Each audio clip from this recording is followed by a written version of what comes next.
As A KBFC fans പലരും ഈ ഒരു മാച്ച് കണ്ടത് മുംബൈ സിറ്റി FC ഒരു പോയിന്റ് ഡ്രോപ്പ് വന്നു കഴിഞ്ഞാൽ ഷീൽഡ് റേസിൽ KBFCക്ക് അതൊരു ആനുകൂല്യമാകുമെന്നുള്ള തരത്തിലാണ്. എനിവേ ചെന്നൈയിൻ FC-ക്കെതിരെ 3-0 എന്ന് പറയുന്നൊരു സ്കോറിൽ മുംബൈ സിറ്റി FC-ക്ക് ഒരു മത്സരം വിജയിക്കാൻ സാധിച്ചു എന്നുള്ളതാണ്. അവരുടെ ഒരു ഹോം മാച്ചിൽ നമുക്കറിയാം അൺബീറ്റൻ റണ്ണ് നടത്തിക്കൊണ്ടിരുന്ന ടീമിനാണ് അപ്രതീക്ഷിതമായിട്ട് 2-0 എന്ന് പറയുന്നൊരു തോൽവി KBFC-ക്കെതിരെ സംഭവിക്കേണ്ടി വരുന്നത്. അതിനുശേഷം അവർ വീണ്ടും ആ ഒരു താളം കണ്ടെത്തുന്നു. 3-0 എന്ന് പറയുന്നൊരു വിജയത്തിൽ അവർക്ക് വീണ്ടും ഒരു വിജയ വഴിയിലെത്താൻ സാധിച്ചു എന്നുള്ളതാണ്.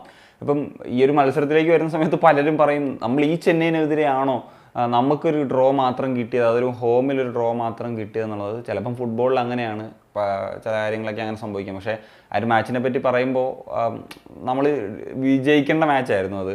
ഫസ്റ്റ് ഗോൾ ഓഫ് സൈഡ് ആ ഒരു സംഭവം ഉണ്ടായിരുന്നു. അതുപോലെ തന്നെ ലാസ്റ്റ് നമുക്ക് കിട്ടിയ 1-2 നല്ല ചാൻസ്, ഓപ്പൺ ചാൻസ് പോലും മിസ്സാക്കേണ്ട സാഹചര്യം വന്നു. സോ ദാറ്റ് ഹാപ്പൻസ് എന്നുള്ളതാണ് പറയേണ്ടതുള്ളത്. ഏതായാലും ഈ ഒരു മത്സരത്തിലേക്ക് വരുന്ന സമയത്ത് 3 ഗോൾസും സ്കോർ ചെയ്തിട്ടുള്ളത് ഇന്ത്യൻ പ്ലേയേഴ്സാണ്.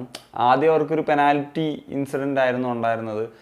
അത് പെനാൽറ്റി ആണോ എന്ന് എനിക്ക് ഡൗട്ടുണ്ട്. സോഫ്റ്റ് ടച്ച് പോലെയാണ് എനിക്ക് ഫീൽ ചെയ്തത്. എന്നാൽ അത് ചാങ്തെ മിസ്സാക്കി. എന്നാൽ ചാങ്തെ തന്നെ അത് ഗോൾ സ്കോർ ചെയ്തൊരു നല്ല ഗോൾ സ്കോർ ചെയ്തിട്ട് മുംബൈയെ തിരിച്ചു കൊണ്ടുവന്ന് 1-0 എന്ന് പറയുന്ന ലീഡിലെത്തിച്ചു. ദെൻ അഗെയിൻ പെനാൽറ്റിയാണ് വിക്രം പ്രതാപ് അത് സ്കോർ ചെയ്തു. അത് ഗുർക്കീറത്താണ് ആ ഒരു പെനാൽറ്റി നേടിയെടുക്കുന്നത്. ക്ലിയർ പെനാൽറ്റി തന്നെയായിരുന്നു. ദെൻ അഗെയിൻ ഗുർക്കീറത്തിൻ്റെ ഒരു ക്ലിയർ ഗോൾ. അങ്ങനെയാണ് 3-0 ഒരു വിൻ സ്വന്തമാക്കാൻ സാധിച്ചത്. ഈ ഒരു മത്സരത്തിൽ പറഞ്ഞ പോലെ ഇന്ത്യൻ താരങ്ങളുടെ ഒരു മികവ് എടുത്തു പറയേണ്ടത് തന്നെയാണ്.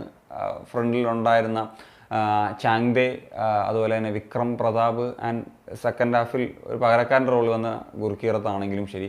ഈ ഒരു മത്സരത്തിൽ ഡയാസിനൊരു ഇഞ്ചുറി പറ്റിയിട്ടുണ്ട്. ഒരു നല്ല ചാൻസ് കിട്ടിയാണ്, അദ്ദേഹം ആ ഒരു ബോൾ അടിക്കാൻ വേണ്ടി സ്ട്രെച്ച് ചെയ്തു. അങ്ങനെ ഒരു ഇഞ്ചുറി സംഭവിച്ചിട്ടുണ്ട്. എന്താകും എന്നുള്ളത് അറിയില്ല. എനിവേ ഗുർക്കീറത്ത് വന്നിട്ടാണെങ്കിലും ആ ഒരു ആറ്റിറ്റ്യൂഡ് കാണിച്ചു എന്നുള്ളതാണ്. അങ്ങനെ ആറ്റിറ്റ്യൂഡ് കാണിക്കുന്ന ഫോർവേഡ്സിനെയാണ് വേണ്ടത് ആക്ച്വലി. അദ്ദേഹം ആദ്യമായിട്ടാണ് സ്കോർ ചെയ്യുന്നത്. പക്ഷേ പലപ്പോഴും കോച്ചസൊക്കെ ഒരു വിങ്ങിലാണ് യൂസ് ചെയ്യുന്നത് കണ്ടിട്ടുള്ളത് ഗുർക്കീറത്തിനെ. ആയിഷ് ചിക്കാര എന്ന് പറയുന്ന അവരുടെ മറ്റേ പ്ലെയറിനെയാണ് മിക്കവാറും നമ്പർ 9 സബ്സ്റ്റിറ്റ്യൂട്ട് ആയിട്ട് ഇറങ്ങുന്നത്. പക്ഷേ എനിക്ക് തോന്നുന്നു ഗുർക്കീറത്ത് ഒരു നമ്പർ 9 പറ്റിയ പ്ലെയറാണ്. അദ്ദേഹം അങ്ങനെ ആ ഒരു വിങ്ങിൽ കളിക്കുമ്പോഴത്തേക്കും ആസ് എ വിങ്ങർ എന്ന നിലയിൽ എത്രത്തോളം പെർഫോം ചെയ്യുന്ന അറിയത്തില്ല. പക്ഷേ ആ ഒരു സ്ട്രൈക്കർ ഇൻറ്റൻറ്റ് കാണിക്കുന്നുണ്ട്. സോ ആ ഒരു ലെഫ്റ്റ് ഫൂട്ടഡ് ആണ്. സോ അദ്ദേഹത്തെ കൂടുതൽ ഈ പറഞ്ഞതുപോലെ ഒരു സെക്കൻഡ് ഹാഫിലാണെങ്കിൽ പോലും ഇതുപോലത്തെ ഓപ്പർച്യൂണിറ്റീസ് കൊടുത്തു കഴിഞ്ഞാൽ ഇപ്പം കുറച്ച് മിനിറ്റ്സേ കളിച്ചിട്ടുള്ളൂ. അദ്ദേഹം ഒരു പെനാൽറ്റി നേടിക്കൊടുത്തു, ഒരു ഗോൾ സ്കോർ ചെയ്യാൻ സാധിച്ചു. അതൊരു ബ്രില്യൻ ഗോളാണ് എന്നുള്ളതാണ്. അതായത് Mumbai city FC completely dominate ചെയ്ത് എന്നുള്ളൊരു മത്സരമാണ്. നമുക്ക് ചെന്നൈയിൻ FC ഗോൾ അടിക്കില്ല എന്നുള്ളൊരു ഫീലുണ്ട്. ആ ഒരു തരത്തിലാണ് അവരുടെ ഒരു മാച്ച് കണ്ടുകൊണ്ടിരുന്നത്. മുംബൈ സിറ്റി FC ഇനിയും എത്ര ഗോളുകൾ അടിക്കും എന്നുള്ള ഒരു ഫീലിങ്സ് ആയിരുന്നു ഉണ്ടായിരുന്നത്. എനിവേ ഈ ഒരു മത്സരത്തെ പറ്റി ഞാൻ സംസാരിക്കാനുള്ള പ്രധാന കാരണം എന്ന് പറഞ്ഞു കഴിഞ്ഞാൽ ഈ ഒരു ഷീൽഡ് റേസ് തന്നെയാണ്. നമുക്കറിയാം അവർക്ക് 22 പോയിൻ്റായി കഴിഞ്ഞു. KBFC-ക്കാളിൽ ഒരു മത്സരം കുറച്ചാണ് കളിച്ചിട്ടുള്ളത്.